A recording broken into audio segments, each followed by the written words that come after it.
Hello everyone, welcome back. This is Teacher Rayven and you're here at Teacher Rayven Vlogs. So this is the interview with my friend, Miss Patty Manongsong, about her phases of quarantine. So these are artworks during the quarantine period. Now she still has a lot of artworks in the pipeline. Okay, so I hope that you will watch this video and because this will be something that all of you might relate to and also will learn something. Hope that you will learn something from this video. Welcome everyone, this is Teacher Talks.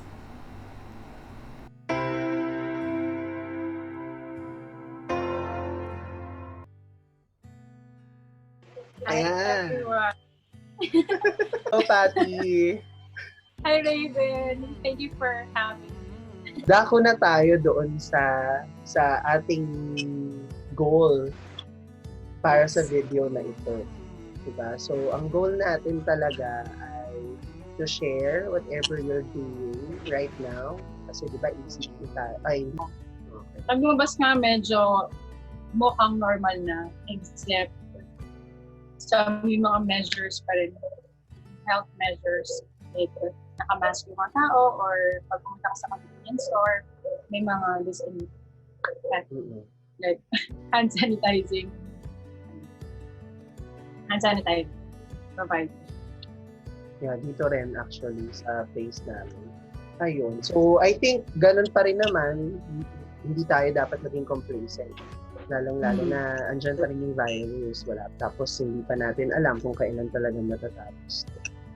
So, I hope sa mga nanonood sa atin ngayon, maging maingat pa rin tayo. At saka, sa future generation na mapapanood tong video na to, I hope dun sa mga future generation na makakapanood nito, ay tapos na talaga yung virus na ito. Yeah. Para at least, diba, makabalik na tayo sa mga normal lives natin. And I think, yung sinasabi nilang new normal ay talagang totoong-totoo na right now.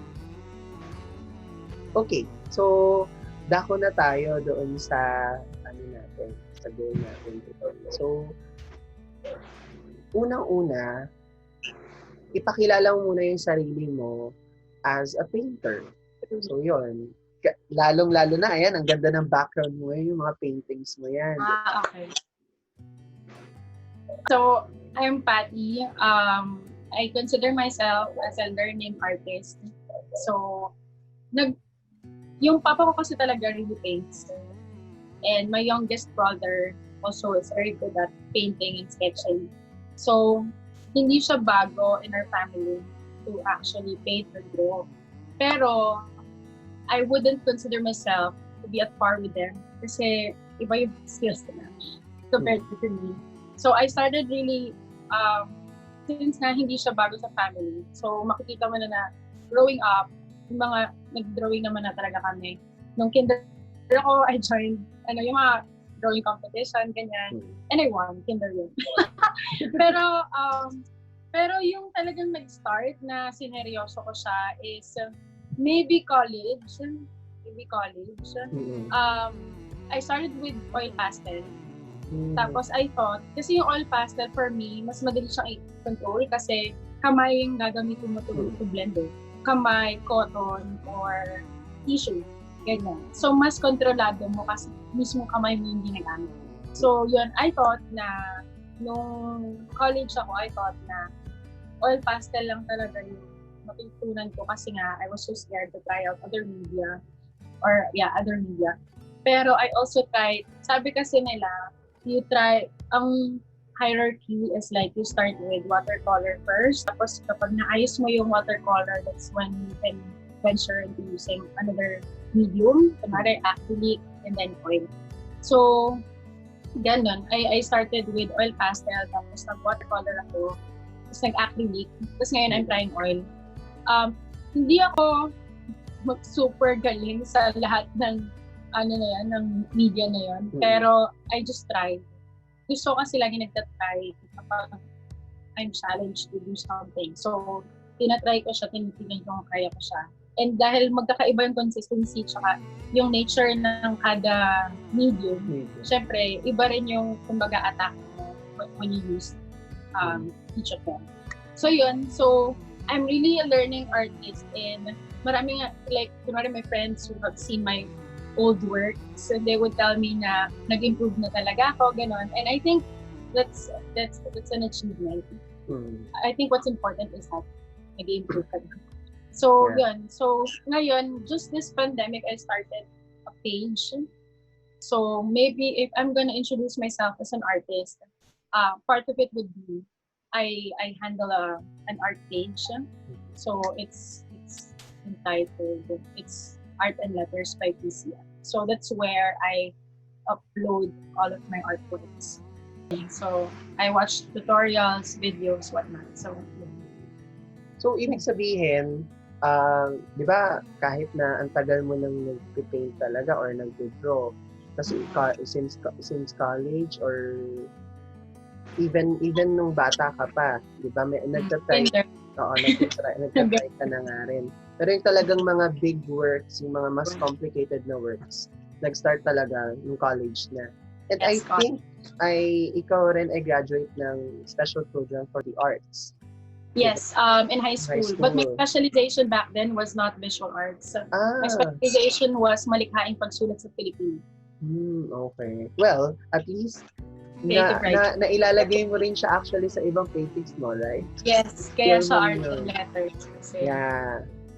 Dun sa program na yon, meron ding visual arts. Meron din meron pag-aaral.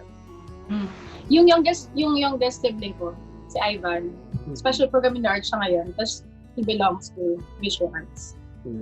So siya yung may training, ng formal training dito sa arts. Yung program dito sa Philippines, sa Department of Education, meron tayo kasi iba-ibang special programs. We have the special program for the arts, special program for sports, meron pa nga yata special program for journalism, right? Yun. So, merong special science curriculum. Yeah, STEM. Have that. Yeah, so yun yung mga pwedeng pasukan ng mga parang incoming high school students if they want to pursue something na pwedeng i-push din nila for college or for senior high school.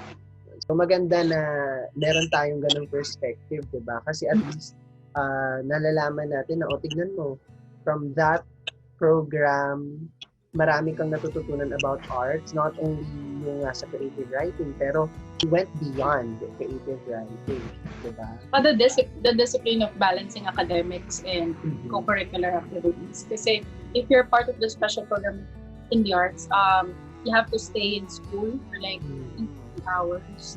Ano. Plus pa kung kunwari, part ka ng journalism. Like, when I was in high school, I was part of the journalism group ng club. So you really have to balance. Good thing. Ayun. So, what is your motivation in painting naman? Yun na, yung in general muna tayo. Kasi di ba you have your specific goals ngayon dahil you have your works na parang nakating sa pinagdadaanan ng bansa natin ngayon, ng mundo natin. Right. Pero magsimula muna tayo dun sa motivation mo ng painting in general. In painting. I think painting for me is really a breather. Yung when I'm stressed and when it's like writing too. Kasi before, I really started with writing. So writing poems when I'm sad, I'd write a poem. Then painting. And then dumating yung time na parang lying low in terms of writing. So, iba yung outlet na hinanap ko. So, ito yung painting. So, napapansin ko lang sa sarili ko na whenever I feel sad, or basta something na I need to express my feelings, but I can't express it through words, I'd use painting. So, yung purpose, yung reason talaga is a very personal reason siya in terms of it being my breather. So, kaya it helps kasi, you know, you become productive while also expressing your feelings. At some point, parang rest mo rin siya. Rest talaga siya. So, hindi ako napapagod kahit ng 3 hours. Usually, 3 hours per piece yung gawa ko. So, pero may gawa ko like itong nasa likod na ilang days ko siya ginawa. Pero in total mga 7 hours. Pero hindi siya nakakapagod kasi fulfilling siya. So, para ka lang nagre-relax. Tapos you produce something very relaxed. So, yun. It's a form of freedom.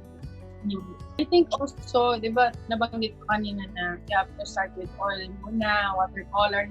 For me, hindi siya talaga ganun ka-strict na hierarchy. Kasi I think wala naman talagang hierarchy in terms of medium. Parang, kung, di ba, may kanya-kanya siyang, kumbaga nature. So, if you're so good at watercolor, continue mo lang yung watercolor. You don't have to be good at using oil for you to consider yourself as good. So, yun na. I just wanted to clarify that. Kasi baka it would seem like you have to know how to handle oil or use oil for consider yourself as good. Kasi usually, di ba, ang oil, parang ang lakas ng dating, parang piling mo pang museum. Mahirap na siya, oo. Ang mga nasa museum, mga oil painting. So, baka ako rin, when I started, ganun yung feeling ko. Kaya ako nag-try na mag-oil kasi parang ganun yung feeling ko. Pero now, bumabalik ako sa watercolor. Kasi tulad nga ng sinabi mo na may iba-iba kasi siyang atake. So, may certain kind of control in terms of water, in terms of mas malambot kasi yung watercolor, so mas madali mo siyang mag-blend. So, yan. So, I just wanted to highlight that na wala talagang hierarchy. Yeah. And maganda yun yung sinabi mo na parang at some point, whatever you're doing right now, it's like a teacher for you. Diba? Yung kahit na mahirap siya kung titignan ng iba, lalo na yung mga feeling nila hindi nila kaya pag tinignan in the first glance ang pagpipaint, diba? Yung nagiging breather siya para sa'yo, nakaka-relax na activity siya for you. Diba? So maganda yon na siguro when we do something, we have to find joy at some point. Diba? Kahit na sabihin natin cheesy, pero dapat you have to somehow find joy with what you're doing. Yes, that's so important. Yung joy, sobrang important. Kaya, also, yung parang you always have to remind yourself what you're doing. Kasi, kaya ako never din ako nag-paint na wala ako sa mood. Same is true with writing. Diba? Parang pag wala ka sa mood, huwag mo gagawin. Kasi wala yung heart mo dun, wala yung commitment mo dun sa ginagawa mo. Kasi parang napili ka. So pag ganun, yung sabi mo, talaga, dapat joyful ginagawa mo siya. Or whatever it is that you're feeling at ang moment, yun yung i-express mo. And kasi, mahalaga yung proseso. Kasi, yung process kasi you learn so much about yourself. Yung pagiging patient, yung pagiging, keen on details, example. Especially, kung hindi ka naman keen on details, pero you have to be keen on details in order for you to make it more realistic. So, you're learning. So, the process is so important. You have to enjoy that process. Kasi the product will always be the product. Pero whatever happens in the process is yours. Diba? Yung parang it's your experience. Yes. Hugot from the soul. So, din i-share na isa rin sa mga taong talagang parang nag-motivate sa akin to continue was Jeric. Seryoso. Nung college kasi kinuha ni Jeric yung phone. Tapos dun naka-save lahat ng mga oil, gawa ko ng oil pasta. Tapos wala naka-save lang siya, never ko I think hindi naman sobrang proud ako dun. So naka-save lang siya sa phone. Since kinuha ni Jeric, nag-browse siya sa phone ko, tapos accidentally niya nakiuha yun. I'm sure di niya na naaalala ko, pero naalala ko siya kasi significant siya sa akin dahil na-motivate ako doon, dahil sabi niya ang ganda daw. So parang na-realize ko na may iba palang tao na nakaka-appreciate ang ginagawa ko. So, nag-continue ako yun. So, yun. Mahalaga yung you also surround yourself with people na would push you. Naniniwala sa kakayahan mo. Oo. Yeah. Kasi nung college, simula nung nakita ni Jeric yung work ko, nagkaroon kami na parang competition ni Jeric. Parang nagpapakitaan kami, ang tawag namin doon is payabangan. So, dadali namin yung ang tawag dito, yearbook namin dalawa, tapos papakitaan namin yung mga artworks namin. So, yun. Maganda rin. Hindi naman sa maghanap ka ng competition, pero yung motivate ka na gumawa ka ng So, para yung at some point, yung motivation na yun, from within, saka meron din extrinsic. Diba? So, ngayon, dako tayo dun sa specific, yung quarantine series mo. Ano yung motivation mo to start that?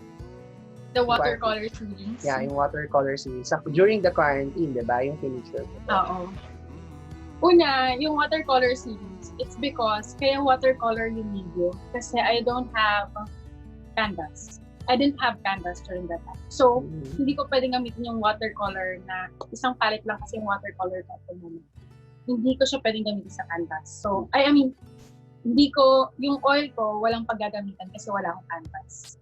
So, watercolor yung trinay ko. Plus, ang available material ko lang during that time was my limited number of watercolor paper.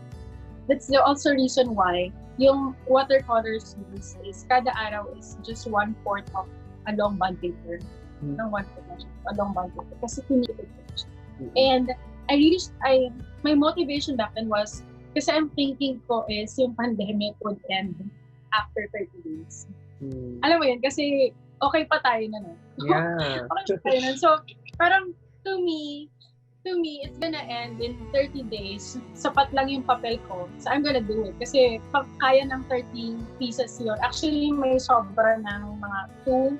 Kaya medyo bawal lang magkamali. Pero kung magkamali man is, meron akong sobra mga 2 or 4 na peraso. Sabi ko kaya siya gawin. And also, my main motivation was, kasi nga, I believe na matatapos siya ng 30 days. Sabi ko, somebody should document what's happening every day. Na parang at the end of the 30 days, we should have something to look back at. Na these were the things that we were able to survive or to overcome. So I wanted to record that. So that's the reason why when watercolor series, most of it would be based on actual pictures of pictures of people na I saw from different news sites.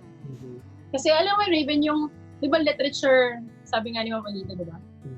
I think si Mama Lida sabi na literature is a manifestation of significant human experience.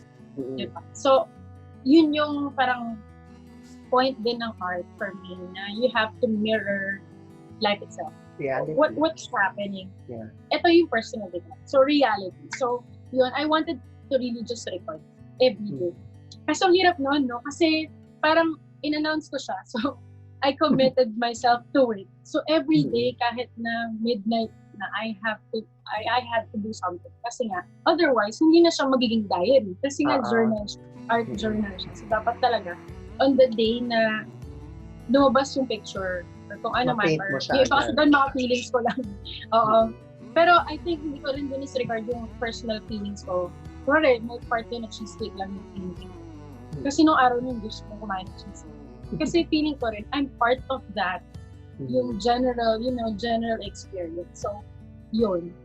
And yun, I really just wanted to record what was happening. Pero alam mo, may point doon na natatakot na ako kasi dumarating yung parang naisip ko na hanggang kailan ako magpe-paint. Paano pag hindi siya natapos ng 30 days?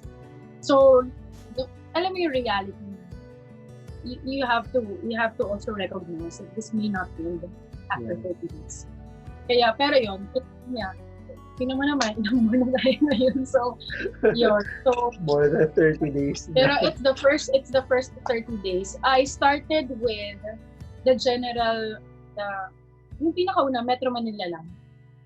Kaya yung counting ko ng 30 days was really not ECQ days.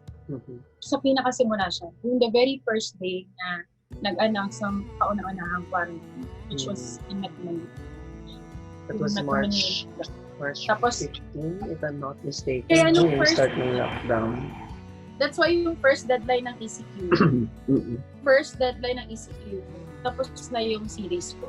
Kasi yung first 30 days lang yung pinover ko. And included pa yung first 3 days na Metro Manila pa lang yung So, ibig sabihin talaga, yung quarantine series na yun ay journal talaga siya, actually. Yeah, it's an art journal. Yeah, kaya minsan may mga commentaries ako sa likod na. Sa likod ng painting. So, pero nakatipid doon yung nasa likod. nasa Oo, likod, hindi mo siya pinopost. Ang pinopost mo lang hindi yung siya pinipos. painting itself. Yung harap lang. Naka-document din doon yung photo reference. Kasi, syempre, do credit sa mga photographers na kinuhaan ko. Hindi ko naman kinuha yung picture niya, pero sila yung inspiration ng painting niya. Oh.